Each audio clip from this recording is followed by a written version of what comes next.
Apa? Kita ini berpuluh tahun memiliki masalah besar yang namanya defisit transaksi berjalan, defisit neraca perdagangan. Gara-gara impor kita lebih besar dari ekspor kita. Dikit-dikit ngimpor, terutama yang berkaitan dengan energi, terutama yang berkaitan dengan barang modal dan bahan baku. Sebenarnya barang modal dan bahan baku nggak apa-apa, karena bisa kita re-ekspor.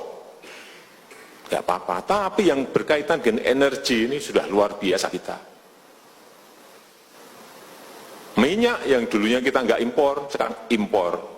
Impor minyak kita mungkin kurang lebih sekarang ini 700-800 barel.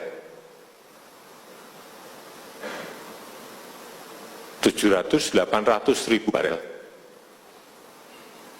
Betul Pak Menteri, kurang lebih ya. Per hari, jangan mikir per tahun, per hari.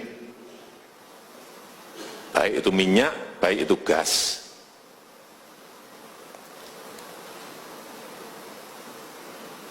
Dan juga ada turunan petrokimia. Sehingga membebani.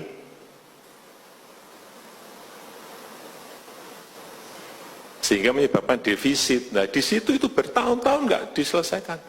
Padahal Bapak Ibu dan saudara-saudara sekalian, misalnya gas. Gas ini sebetulnya batu bara bisa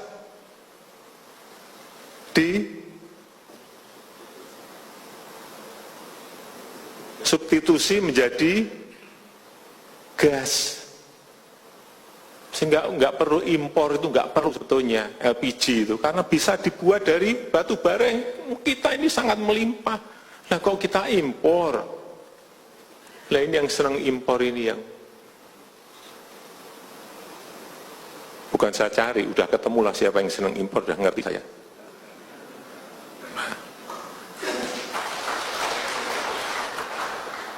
Hanya perlu saya ingatkan bolak-balik, hati-hati.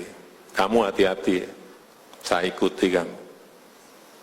Jangan menghalangi orang ingin membuat batu bara menjadi gas. Gara-gara kamu senang impor gas. Kalau ini bisa dibikin, ya udah, nggak ada impor gas lagi. Nah, saya kerja apa Pak? Ya urusanmu. Kamu udah lama menikmati ini.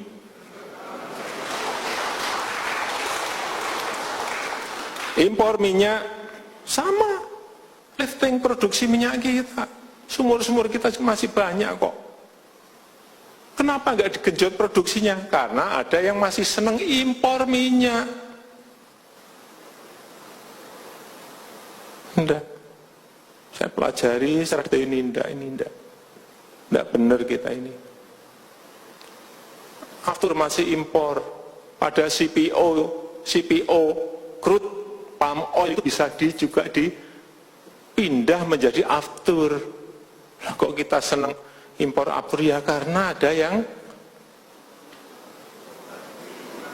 hobinya impor. Karena apa? Untungnya gede.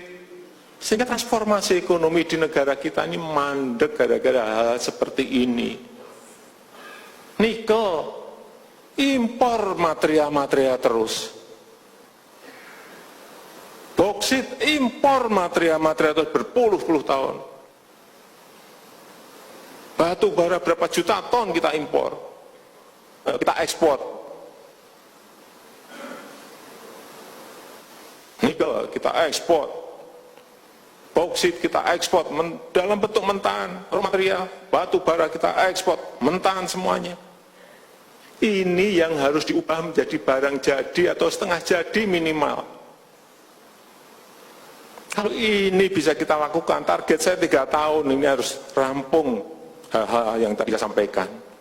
Daerah saya minta ini dibantu hal-hal seperti ini untuk perizinan, sehingga transformasi ekonomi itu betul-betul terjadi. Kalau ini terjadi, nggak ada yang namanya defisit transaksi berjalan lagi. Goal kita ke sana.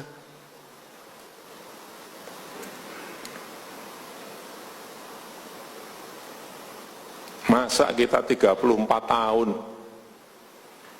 nggak pernah yang namanya bangun kilang minyak? Kalau kita bisa bangun kilang minyak, itu nanti turunannya banyak sekali. Petrokimia itu kita nggak usah impor. Impor petrokimia ini gede sekali. 323 triliun impor kita petrokimia. Saya agak gitu-gitu apa, jular kepala tiap hari. Jengkel jadi apa?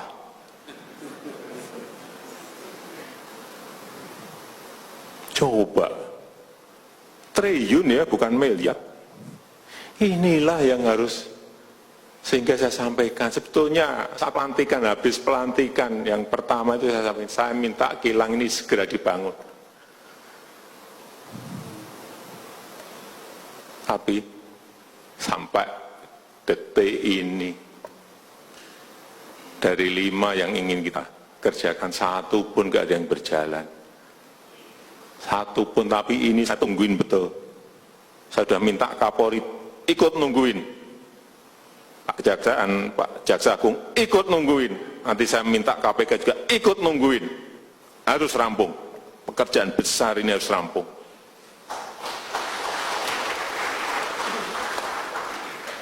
Enggak, kemarin dijanjiin Pak, 2 tahun lagi Pak, 3 tahun lagi. Ya kan saya kan enggak ngecek tiap hari kan.